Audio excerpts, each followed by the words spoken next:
قرآن مجید فرقان حمید میں اللہ رب العالمین جل جلالہ وعظم نوالہ نے اہل ایمان کا، ان کی خوبیوں کا اور ان کے عزم اور استقلال کا اور ان کی پامردی، جمع مردی، ایثار و قربانی کا جو صلہ، جو بدلہ دنیا میں عطا فرماتا ہے اس کا بھی، اور آخرت میں جو درجات کی بلندی اور نجات عطا فرماتا ہے اس کا ذکر قرآن مجید فرقان حمید میں ارشاد فرمایا۔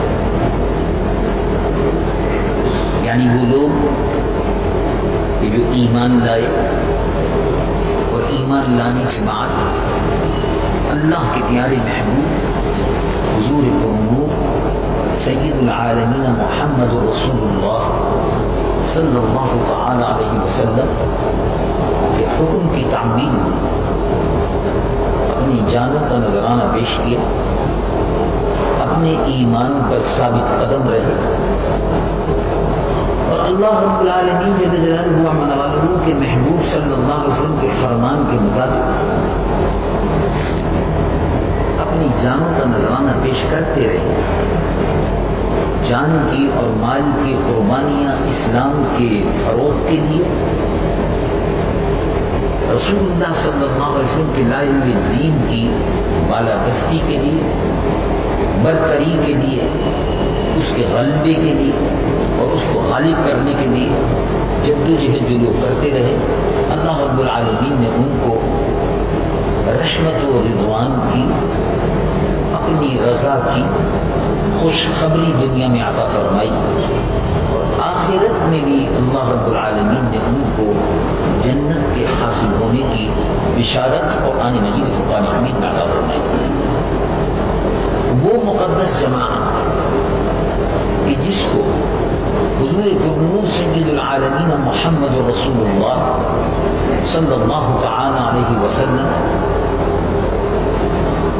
کی مقدس جماعت ہونے کا شرف حاصل ہے، اس مقدس جماعت کو صحابہ کی مقدس جماعت کے نام سے یاد کرتے ہیں، جنہوں نے حضور پرنور صلی اللہ علیہ وسلم کی ذات اقدس پر اپنے ایمان لانے کا اعلان کیا، حضور پرنور صلی اللہ علیہ وسلم کی تعلیمات کو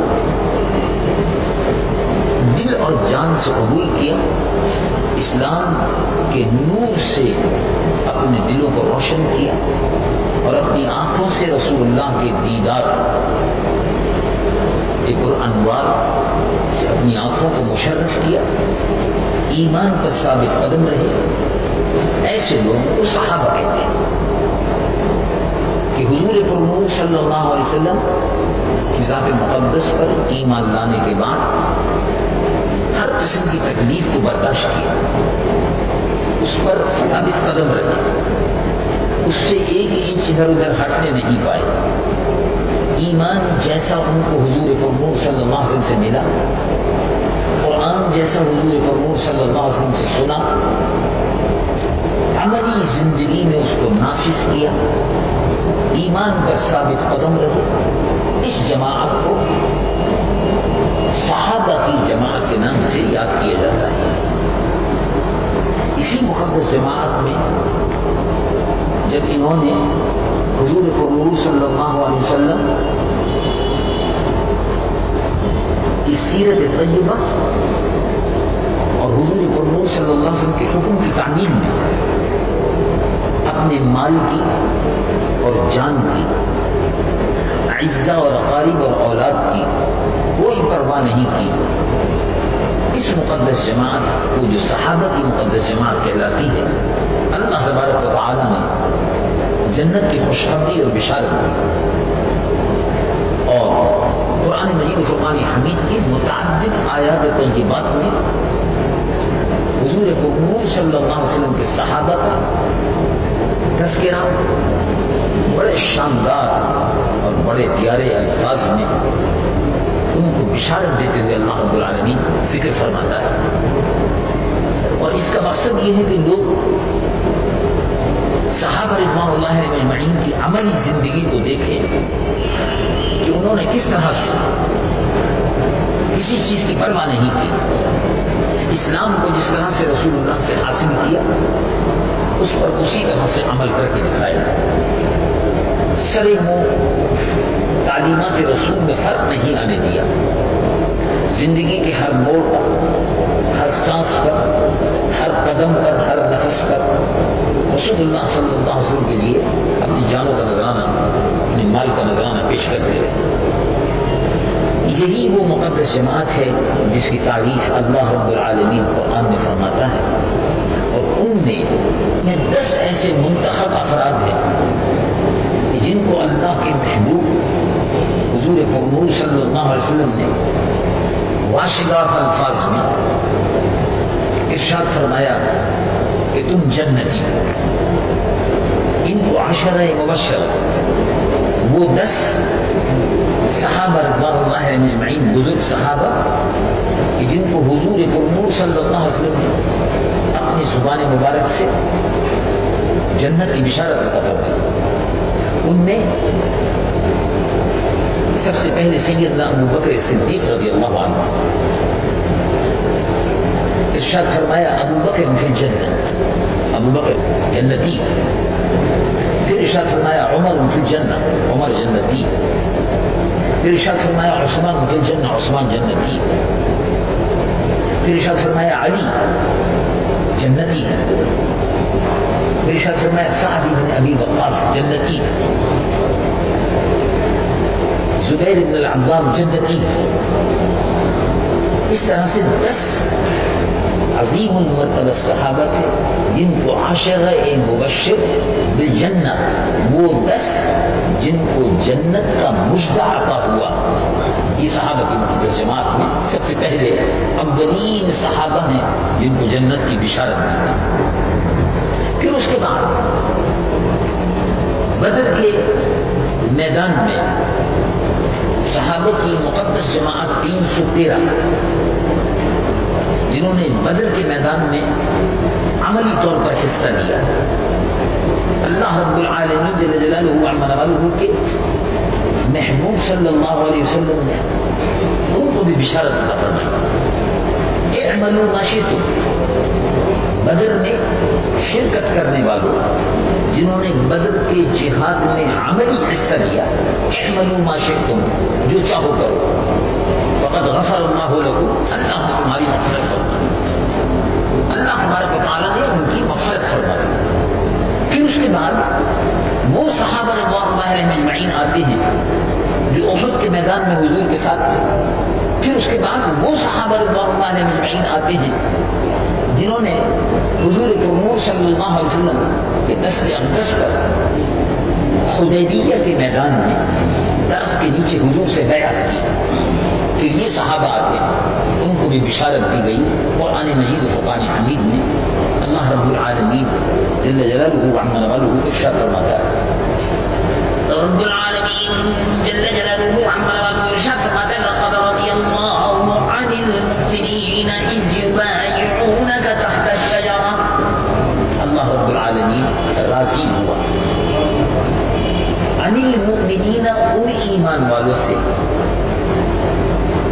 اس وقت اس یبایعونک، جب وہ بیعت کر رہے تھے آپ سے درخت کے نیچے، تحت الشجرہ، درخت کے نیچے بیعت کر رہے تھے رسول اللہ سے اپنی جان کی قربانی دینے کی.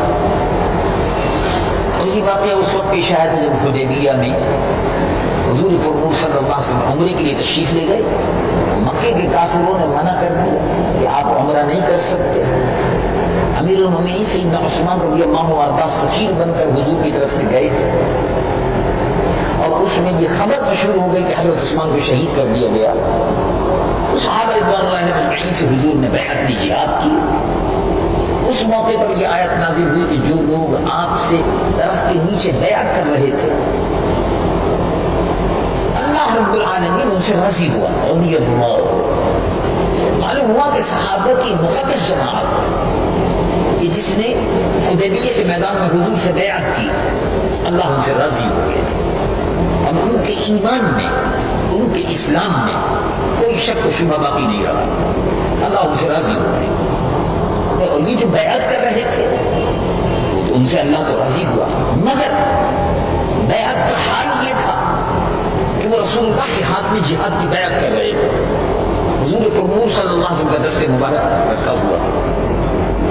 تو رب العالمین ارشاد فرماتا ہے، رب العالمین جل جلالہ عما والہ ارشاد فرماتا ہے، ان الذین یبایعونک، جو لوگ آپ سے بیعت کر رہے تھے، جنہوں نے آپ سے بیعت کی، انما یبایعون اللہ، بیعت تو آپ کے ہاتھ پر اے اللہ کے محبوب کر رہے تھے، لیکن اصل بات یہ ہے کہ وہ اللہ کے ہاتھ پر بیعت کر رہے تھے.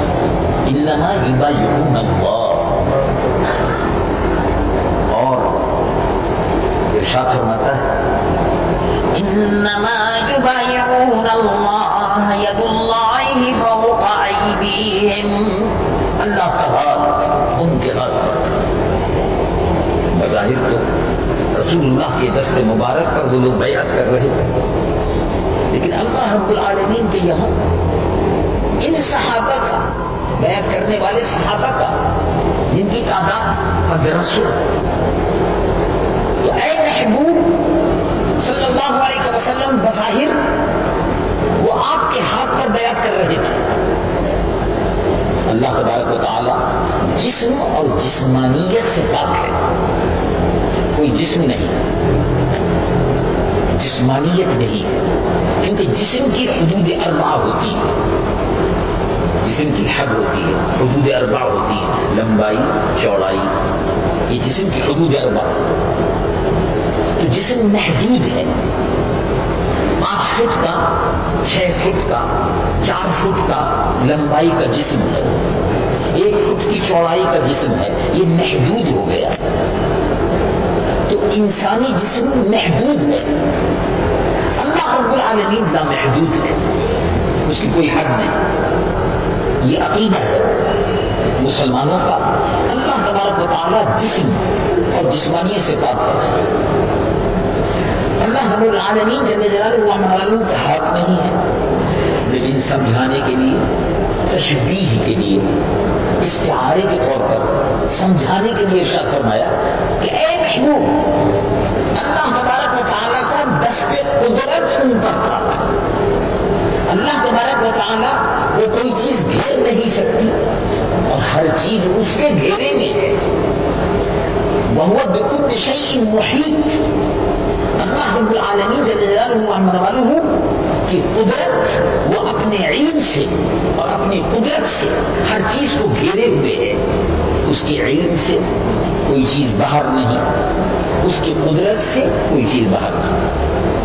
قرآن مجید فرقان حمید میں اللہ رب العالمین جل جلالہ عما والہ ارشاد فرماتا ہے، سورہ رحمان میں ارشاد فرمایا، رب العالمین جل جلالہ عما والہ ارشاد فرماتا ہے، یا معشر الجن والانس ان استطعتم ان تنفذوا من اقطار السماوات والارض فانفذوا لا تنفذون الا بسلطان.